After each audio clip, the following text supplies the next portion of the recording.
When the Galactic Trade Consortium voted to revoke Earth's access to the Interstellar Exchange Network, the decision was presented as procedural. In reality, it was strategic isolation. Earth had grown too independent in certain sectors: resource efficiency, modular engineering, adaptive AI integration. What began as participation in the galactic economy had slowly shifted into quiet competition. Suppliers from other systems began losing contracts. Human-designed components started outperforming established interstellar standards in cost and durability. To the consortium, this wasn't just imbalance. It was disruption. So the access was cut. No sanctions. No warnings. Just a silent severing of transit permissions across the stabilized gate lanes that connected Earth to the broader network. Within days, trade vessels stopped arriving. Supply contracts were voided. Exports were blocked at the source. For most civilizations, such an action would have been catastrophic. Earth was not dependent in the traditional sense, but its integration into galactic logistics had become deeply embedded.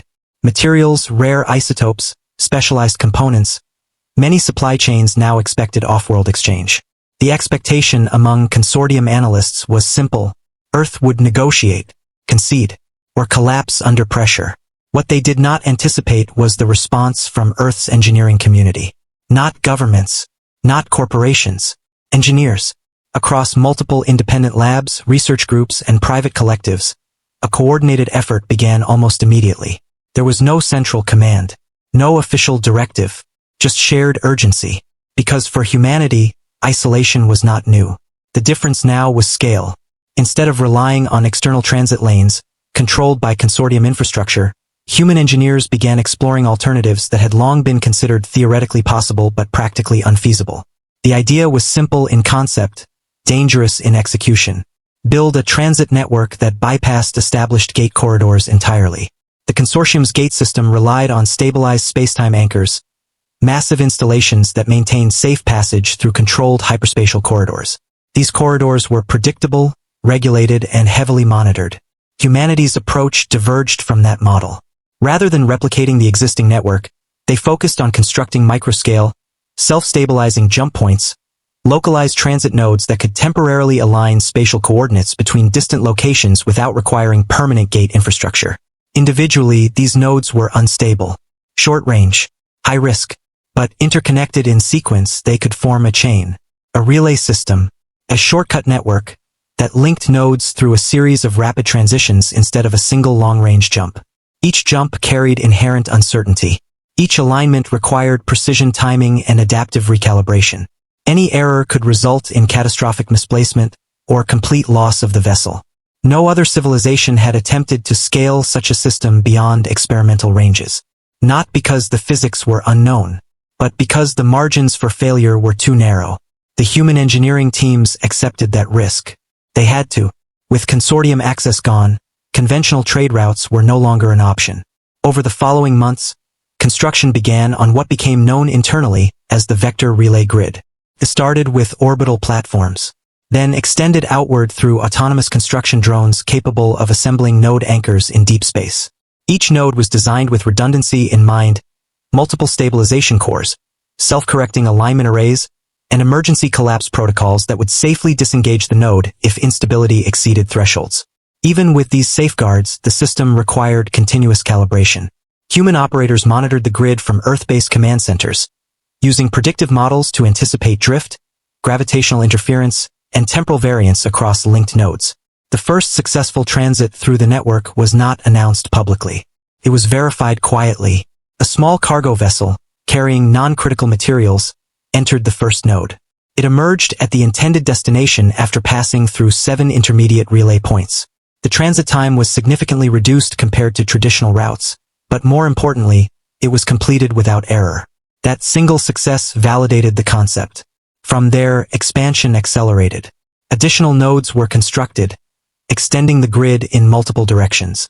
Each new connection increased the network's reach, allowing Earth to establish direct links with independent systems that had previously been accessible only through consortium-controlled lanes. News of the development spread slowly at first, then faster. Consortium observers began to take notice. Their assumption that cutting Earth off would reduce its interstellar relevance was being challenged. Instead of retreating, humanity was building an alternative infrastructure.